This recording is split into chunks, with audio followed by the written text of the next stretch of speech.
Hello, my friends, and welcome back. Thank you for being with me again today. I have an article today that is very indicative of the newest, current, newest being about 7 years, I would say, current in the mainstream corporate mass media in the United States. Uh, and it's not only that these kind of things are uh, allowed, and I'm not against censoring them, but they're allowed to not to be expressed, but they're expressed with a kind of a righteousness and like that's general knowledge. And it's not that; it's the fact that the moderator, the person who invited this person to the or whomever is over there in the panel, did not push back and call out the person who makes certain kind of claims. And why am I saying that? Because debate, the marketplace, the free marketplace and exchange of ideas is the way a democracy would function best. If you expect people to censor themselves or you shame them for expressing their views, then they will auto-censor, they will self-censor. So in a way, it's good that you see these people coming out and making these kind of statements. But on the other hand, is I didn't hear the opposition. I didn't hear someone next to say, "Hey, let me tell you something. You're kind of dumb, and I will tell you why you're dumb." So you tell the person what the thing is, and you say only a person who's not read, doesn't know what you're talking about, would say this on national television. So yeah, you can say it, but I will call you out. Well, it's kind of shaming, but it's which I disagree with, but it's calling the reality the way it is. It's not just to the shaming someone with the goal of keeping that person, quiet. That's not a goal. It's calling a spade a spade. So if you're dumb, I will tell you you're dumb. Go and read. Go and get smarter. I'm dumb. Uh, Give me a book. Which book should I get? So I don't continue to be dumb. That should be the norm. But nowadays it's not like that. So let me read you this MSNBC guest exchange. So this is from Fox News, and this is from today, June 4th, and this is the title: MSNBC guest, and I'm quoting: "White men are the biggest threat to women's liberty as citizens' right to vote." So this person, and yes, she's black. She's a black woman. Not in a matter, but I say it because that should tell us that she got a big problem with a certain race, saying that, and a certain sex. So half the she says white men. Well, that's a generalization. I'm a white man. Does it apply to me? And if yes, can you provide any evidence? No. So you're dumb. All right. So she makes generalizations on a TV. White man. She doesn't say some white man. She doesn't name names because you can call them names. You can call this Tom Jones, Michael Jackson, Elvis Presley, whomever. You have the names. You support your allegations and statements by providing evidence. That's how it works in the Western civilization. I don't know if it works in other areas of this planet or not. I don't know. But since this occurred in the United States, I expected some other people, the moderator here, to intervene and say, "Excuse me, her name is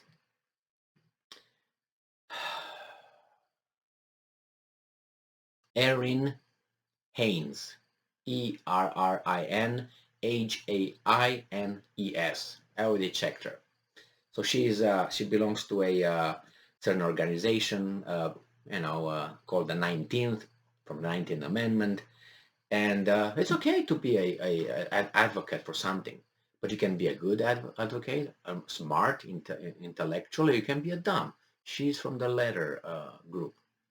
So she generalized white men. Well, I'm a white man. And by the way, by doing that, you insult people like me and others who might not have anything to say about this, don't care. Oh, women, they should have been given the right to vote whenever, man. Yeah, that's great. Yeah, I don't know. I mean, that's the way it is right now. Great, fantastic. But when she says that, she puts us in two opposite categories. Because I might say, oh, so I'm the bad dude? Then let me be the bad dude. And if I start being a bad dude, and I will oppose her just because I know she opposes me for no good reason, for no real reason, she's gonna have a problem. Because it's a lot like me, who don't care about these things.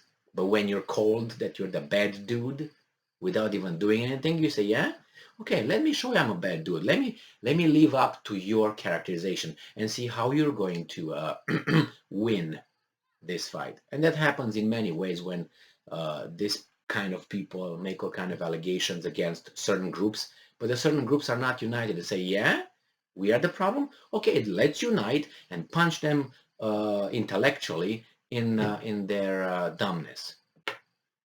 And if that happens, they will be, how should I put it, put in their place where they belong. All right, but we are not like that. Therefore, we don't comment back. We don't push back intellectually, if you know what I mean. So let's read what's going on over here with this woman. During the latest episode of MSNBC, the Cross Connection with Tiffany Cross, guest panelist Erin Haynes complained that, and I'm quoting, white men, end quote, continue to block women's access to the ballot and our liberty as citizens. She's dumb. Not only she's dumb, I think she's very hateful. I think she hates certain kind of groups, certain kind of people. All right, the white men continue in 2022 to block women's access to the ballot. That means not be able to vote, right? Or to be represented, to run for office. And our liberty as citizen. Is that true? Is it true? Um, So the segment began with Cross noting it's been 103 years since Congress passed the 19th Amendment on June 4, 1999. Fantastic. Although the amendment that gave women the right to vote wasn't ratified by the states until the following year. Okay, and I would go with this. I wonder, so this is in 1919, right? I would like Berin to go, let's say, in Mozambique, or go, let's say, in Rwanda, or I don't know, some of those countries, and check when they were voting, men and women. Oh, they were not voting. Oh, it was because the whites, how do you call it? They colonized them, right? And they kept them down. Look who's voting right now. Who were the first ones to do this? Who were the first ones to abolish slavery? Was it the Asians? Was it the Africans?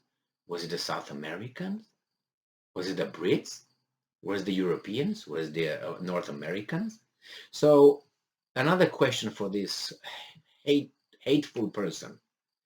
Give me another country, but don't give me one from Europe that's better than this one at this.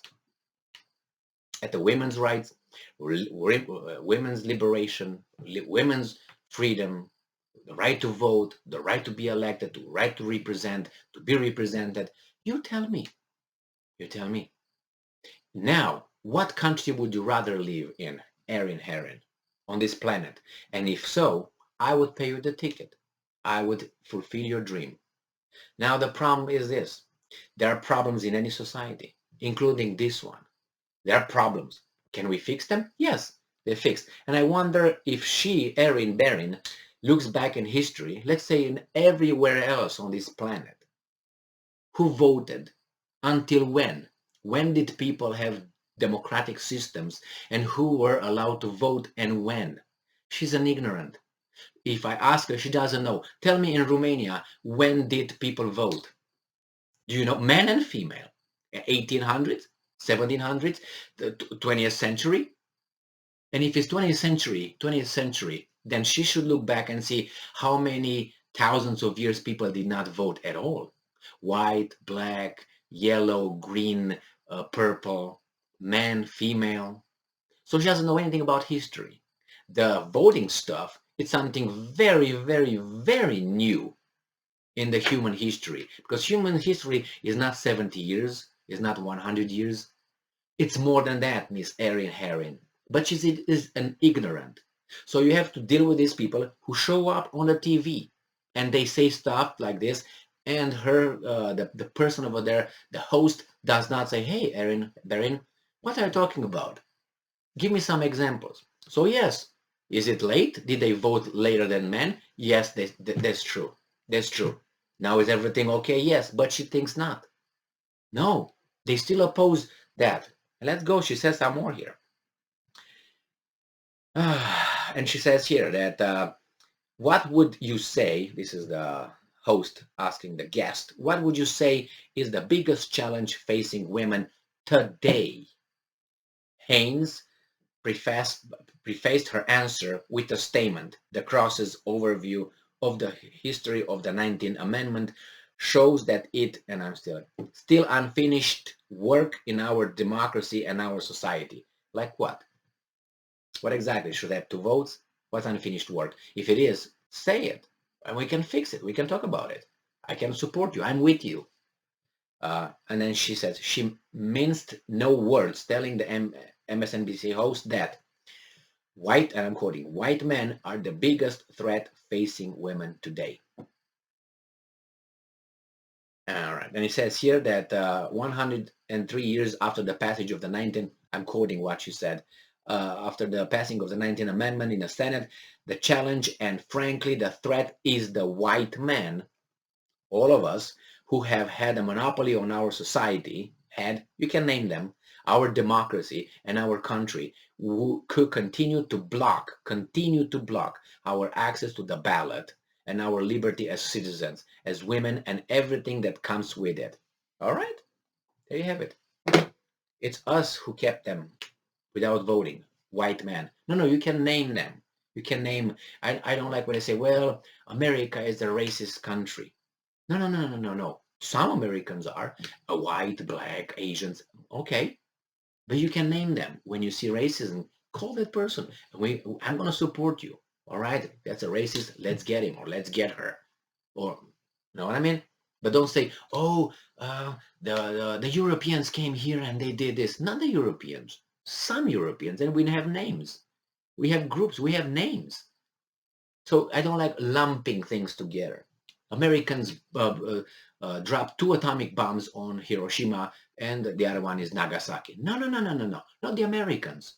No. It was an order by a president, and it was followed by some Americans. We know exactly who that was. Not the farmer in Idaho. He didn't drop anything. He was an American alive then. So don't lump him there. It's not collective punishment. It's not the Bible here or other places on this planet where these kind of things are used. We still use Roman law in our democracy, in our country. And she's at MSNBC, okay? So white man, okay? White man. Not some, not A, B, C, D that you can point fingers. Yes, there were some people like that. And if it's some of them right now, I will join you to fight them. Give me the names. I will support you. Thank you very much for being with me again today. Stay strong, stay smart, look for the truth, and be just.